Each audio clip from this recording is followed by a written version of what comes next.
Kamusta na nga po mga master at sa ngayon ay atin ang ipagpapatuloy na gisahin ang Chapter 13 at 14 sa manhwa series ng Ranker's Return, kaya't atin na nga pong agarang umpisahan.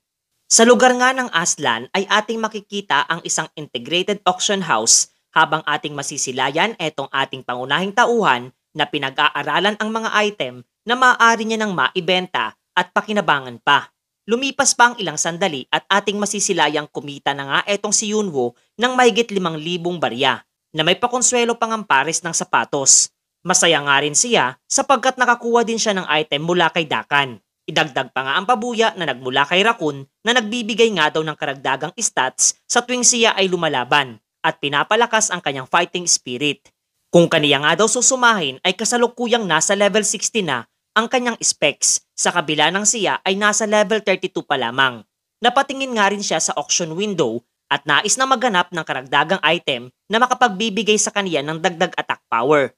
Hanggang sa napukaw nga ang kanyang atensyon ng isang partikular na item na tinatawag na Dwarf Sword na nagkakahalaga lamang ng 1,000 ginto na labis ng ipinagtaka sapagkat nagkakahalaga nga daw ito dapat ng mahigit 10,000. Kaya't dahil doon ay agaran niyang mabilis na pinindot ang buy button at masayang binili ang nasabing item. Samantalang sa kabila ng kanyang kasiyahan ay galit naman para dito sa individual na nagngangalang Suron na siyang tumatayong guildmaster ng Black Skull Guild. Napuna nga rin ng kanyang subordinate ang panginginig nito sa mga sandaling iyon na binati pa nga siya buhat nang naibenta ng araw ang kanyang item na nasa auction. Ngunit do'y malakas naman niyang nasambit na nakalimutan nga raw niyang magdagdag ng isa pang zero. At walang ano-ano ay bigla na lamang itong binili ng di niya kilalang individual at ninais na hanapin ang taong kasalukuyang may hawak na ng kanyang dwarf sword habang wala ngang kamalay-malay na ang taong kanilang tinutukoy ay nasa kanilang tabi nga lamang. Pagkatapos noon ay tuluyan na nga lumabas sa nasabing auction hall etong ating pangunahing tauhan at pinaplanong magpatuloy na sa kanyang pagle-level up sapagkat may 3 araw pa nga daw siyang natitira bago tuluyang pumirma ng kontrata sa kumpanyang Nike. Doy napagpasyan nga niyang gamitin ang barya na ibinigay sa kanya nitong si Kan upang hanapin etong kabalyerong nagngangalang Lebron na nasa Boracay na nga kasama itong si Luka. Aminado nga siyang napakalakas ng mga nabibilang sa Meadow Wolf tribe at ito'y naikumpara ang kakayahan mayroon etong aniya ay sinasabing pinakamalakas na kabalyero ng imperyo kasabay ng pagtahak nito sa lugar na tinatawag na Yusma kung saan matatagpuan etong nasabing individual. Makikita nga nating labis na namangha itong ating pangunahing tauhan ng kanyang masilayan ng aniya ay kahanga-hangang lugar na kinaroroonan nitong sinasabing pinakamalakas na kabalyero ng imperyo. Nasasabik nga siya buhat ng ito pa lamang di umano ang unang beses na kaniyang makakaharap etong si Lebron na hindi niya nagawa noong siya pa si Miligad. Subalit agad naman siyang pinahinto nitong mga tagapagbantay ng tarangkahan buhat ng ipinagbabawal nga daw ang pagpasok ng mga sibilyan sa nasabing lugar. Kung kaya't labis nga ang pagkabigla ng mga ito nung ipinakita ni Yunwo ang barya na nagmula kay Kan, tanda ng kanyang rekomendasyon para makaharap etong individual na nagngangalang Lebron. Mabilis nga ang mga gwardya ay nagbigay daan para sa kanya at isinaad na ang nasabing duke ay kasalukuyang nasa training hall na nasa gitnang bahagi ng malawak na gusali. Hindi nga makapaniwala ang iba pang mga manlalarong naroroon sa kanilang nasilayang pagpasok ng binata sa naturang gusali at para ba ang mga ito'y linta na ninais siyang sundan na lubos naman niyang hindi kinatutuwa. Masaya nga niyang inihanda ang pag-record ng video upang may alaala sa kaniyang unang pagharap sa kabalyerong si Lebron habang tinatahak ang training hall na unang nasambit para sa kanya. Napatingin nga siya sa isang sulok at napuna ang isang individual na nakaupo at tahimik lamang na nagme-meditate sa isang tabi. Pagkatapos ay bigla ito nagtanong kung ito nga raw bang individual na nasa kanyang harapan ang manlalarong inirekomenda sa kanya nitong si Kan. Nakaagad namang ikinahiyang kinumpirma nitong si Yunwo. Siya nga ang kabalyerong nagngangalang Lebron at aniya ay matagal na nga raw ang panahon nung huling beses na may nakaharap siyang adventurer. At kung siya ay direktang inirekomenda nitong si Kan ay nakatitiyak siyang nagtataglay etong individual na nasa kanyang harapan ng mahusay na kasanayan. Agad niyang tumayo etong si Lebron at diretsa ang inalok itong si Yunwo ng isang duelo upang kanyang matukoy ang antas nitong tinataglay na kaagad namang tinanggap nitong ating pangunahing tauhan buhat nang wala naman siyang ibang pagpipilian pa. Ayon pa nga dito kay Lebron na kung mapapahanga siya nitong adventurer na nasa kanyang harapan ay posibleng bigyan niya siya ng pagkakataon na matutunan ang 3 skills na talaga namang ikinatuwang marinig nitong binata habang ang kanyang kakatuwang stance ay bagya namang pinuna nitong kabalyero. Subalit agad namang nagbago ang kanyang ekspresyon noong masilayan sa isang iglap nga lamang ay tuluyang mabilis na naglaho ang mga butas at kahinaan sa postura mayroon etong ating pangunahing tauhan. Mas minabuti nga nitong si Yunwo na siyang unang magsagawa ng pag-atake at ayon pa kay Lebron na ang talim nga daw at lakas ng bawat atake nitong pinapakawalan ay nagpapakita ng kasanayan na inasa ng napakatagal na panahon at aminadong hindi madaling mapapabagsak etong manlalarong nasa kanyang harapan kung nananatili siyang relax lamang. Nagagawa nga daw nitong pakilusin siya ng mabilis na hindi nagagawa ng karamihang mga kabalyero. Subalit kung pagbabatayan ang abilidad nito sa kasalukuyan ay tanging nasa 50 puntos lamang na hindi naiiba kumpara sa iba pang mga naunang manlalarong kanyang nakaharap. Sa lakas nga ng nasabing atake ay tuluyang napabagsak sa lapag etong binata habang napapaisip naman etong si Lebron kung hanggang dito na lamang ang kanyang kayang gawin katulad ng iba pang mga adventurer.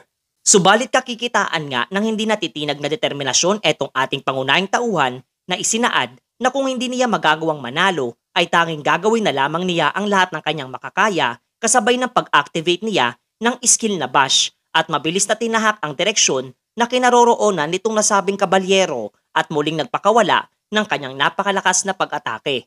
Aminado nga etong si Lebron na hindi niya inaasahan na gagamitin itong binata ang skill na dash mula sa napakalapit na distansya at mukha nga raw nakalkulan nito ang pwesto na maaari niyang magamit upang umatake mula sa kanyang likurang bahagi. Subalit maging ito ay hindi rin gumana kontra sa nasabing kabalyero habang pinupuri nga niya itong binata sapagkat literal na wala nga daw itong anumang pag-aagam-agam na gumamit ng isang delikadong pag-atake sa kabila ng agwat ng kanilang kakayahan. Gayon din ang kahusayan ng balanse niya habang naghahanda ng pag-atake mula sa ere. Mayroon nga daw kahangahangang talento etong si Yunwo, kasabay ng paglalahad na nakakuha siya ng 80 points mga master. Hindi nga makapaniwala etong binata sa puntos na ibinigay sa kanya at napapaisip kung ilang skills ang maaari niyang makuha. Subalit agad nga rin siyang natigilan noong masayang isinaad nitong si Lebron na oras naman daw upang siyang magsagawa ng pag-atake na talagang ikinabiglang marinig nitong si Yunwo. Wala nga raw ito sa orihinal na plano nitong kabalyero. Subalit nung kanyang masilayan ang kahusayan nitong binata na nasa kanyang harapan ay hindi niya napigilan ang kanyang sarili na subukan ang tunay nitong abilidad. Binalik nga sa kanya nitong si Lebron ang karma na kanyang ginagawa sa kanyang alaga na si Tangi at literal na bumukol ang ulo nitong binata mula sa paulit-ulit na pag-atake nitong kabalyero sa kanyang ulong bahagi. Kasabay ng muling pagkilala nitong nasabing individual sa abilidad niyang tinataglay. Paglalahad pa nga nitong si Lebron na nagbigay nga daw siya ng 10 gintong barya para sa 10 Grand Sword Master at ang lahat ng mga ito sa kasalukuyan ay muli nang nasa kanyang pangangalaga kasabay ng pagkumpirma na siyang ikasampu sa mga ito. Inilahad pa nga nito na di hamak nga raw na mas malakas at mahusay siya kumpara sa naunang siyam na manlalaro. Kung kaya't mas naging maganda ang pabuyang ipinagkaloob niya kabilang na dito ang titulong Rising Star na nagbibigay ng karagdagang 10% sa lahat ng stats na tinataglay. Ibinigay nga rin ni Lebron ang isang libro ng skills na kanyang ipinangako kay Yunwo na nagtataglay ng abilidad na Master Combat na muling nagbigay sa kanya ng karagdagang 10% ng dagdag stats points na talagang labis na ikinabigla nitong binata. Napagpasyahan nga nitong si Lebron na umalis na sa nasabing lugar kung kaya't agad siyang magalang na pinento nitong ating pangunahing tauhan. Aminado nga etong binata na mayroong mali sa mga nangyayari sapagkat imposibleng doon lamang magtatapos ang quest na ibinigay sa kanya ng system. Marahang nagtanong nga siya dito sa nasabing kabalyero kung mayroon siyang bagay na maaaring maitulong na masaya namang kinumpirma nitong si Lebron. Paglalahad pa nga nito na kasalukuyang napakaraming undead nga raw ang nagsisipaglabasan mula sa timog na bahagi ng imperyo at pinaghihinalaan nitong kanilang emperador na mga black magicians ang nasa likod ng mga ito. Kung kaya't maaari nga daw bang ito ng binata ang bahalang mag-imbestiga sa nasabing pangyayari para sa kanya. Agara naman itong kinumpirma ng system na isang panibagong quest mula naman kay Lebron na talagang muling namang ikinabiglang mapag-alaman nitong binata buhat ng ito ay nabibilang sa tinatawag na main scenario quest. Ipinaliwanag nga sa atin na ang tinatawag na MS o main scenario quest ay isang bahagi ng kwento na nakakaapekto sa daloy ng patutunguhan ng buong laro. Dagdag na babala pa nga nitong si Lebron na ayon sa mga kumakalat na balita na ang namumuno sa mga black magicians ay isang individual na may kasanayan pagdating sa necromancy at psychic magic. Kaya tuwag nga raw maging padalos-dalos sa aksyong isasagawa etong binata. Hindi naman kinakabahan etong si Yunwo at labis pang ang nasisiyahan sapagkat siya nga raw ang nanguna sa episode 1 ng laro at ngayon ay magiging bahagi pa hanggang sa ika-4 na episode nito. Kaya't upang ito ay maisagawa ng maayos ay napagpasyang muli nitong binata na ipagpatuloy na umakyat ng antas na tinataglay bago simulan ang bagong misyon na ibinigay para sa kanya. Samantalang muli sa Aslan Integrated Auction Hall ay patuloy lamang na nanggagalaiti etong si Suron sapagkat magpasangga ngayon ay hindi pa nga rin daw natutukoy nitong kanyang babaeng subordinate kung sino ang individual na nagawang kunin ang kanyang item habang mula sa isang tabi ay muli nating makikita etong si Yunwo na patuloy na walang kaidi-idiyang siya ang hinahanap ng mga ito. Subalit napahintunga siya sa kanyang pagkilos nung kanyang marinig ang tungkol sa tinatawag na Dwarf Sword at naunawaan na siya ang kanilang hinahanap. Gayon din ay kasabay na kanyang napuna ang mga marka sa kanilang mga item. Tanda ng mga ito ay nabibilang sa tinatawag na Black Skull Guild.